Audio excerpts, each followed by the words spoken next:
In March 1957, Ghana's first Prime Minister, Kwame Nkrumah, formally invited Dr. Martin Luther King Jr., A. Philip Randolph, Adam Clayton Powell, and Ralph Bunche, and other American Black civil rights leaders to attend the independence ceremony for Ghana. As Martin Luther King Jr. was standing next to his wife, Coretta, at the ceremony, he became overwhelmed with emotion as he saw the British Union Jack fall and the new flag of Ghana being raised. Quote, I could hear that old Negro spiritual once more crying out, free at last, great God Almighty, I'm free at last, King told his congregation at the Dexter Avenue Baptist Church in Alabama in his Birth of a New Nation sermon that he delivered on April 7th, 1957. King said, I stood there thinking about so many things. Before I knew it, I started weeping. I was crying for joy.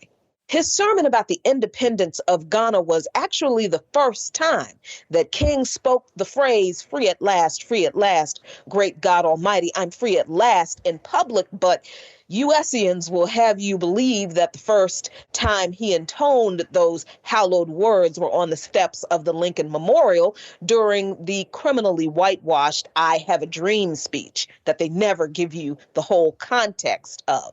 But King's connection with the liberation struggle of African nations and the leaders at the helm of them has also been whitewashed to convince us that there's no need for us to look to the struggles against colonialism, neocolonialism, oppression, and exploitation on the continent of our ancestors to inform and empower us in our struggle here. But King knew differently, telling his congregation upon returning from Ghana's independence celebration that, quote, Ghana tells us that the forces of the universe are on the side of justice. An old order of colonialism, of segregation, discrimination is passing away now, and a new order of justice, freedom, and goodwill is being born, end quote. He even said in his sermon that it is my hope that even people from America will go to Africa as immigrants and lend their technical assistance, for there is a great need and rich opportunities there. Right now is the time that American Negroes can lend their technical assistance to a growing new nation. And Nkrumah made it clear to me that he would welcome any persons coming there as immigrants and to live there.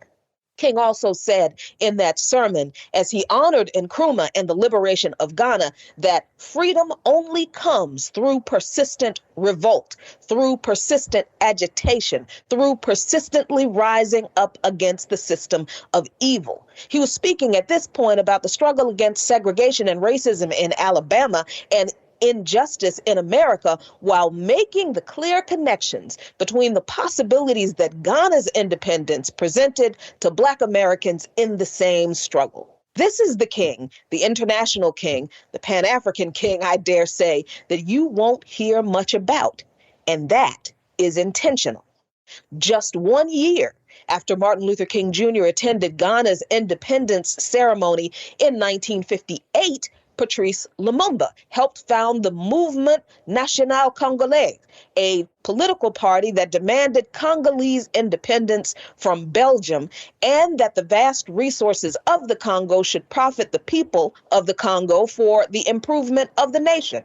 Lumumba was one of the delegates who represented the MNC at the first All-African Peoples Conference in Accra, Ghana in December 1958.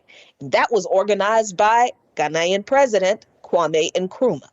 Delegates from emerging independence movements from countries still under colonial rule and from independent African countries attended the conference, presenting the demand for liberation from colonial rule in Africa.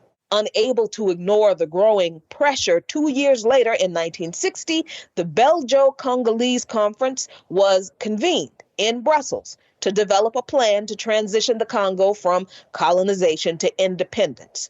Lumumba, however, was jailed for inciting anti-colonial riots, but his party refused to participate in the Belgio-Congolese conference unless Lumumba was in attendance. So he was released from prison and flown to the conference in Brussels.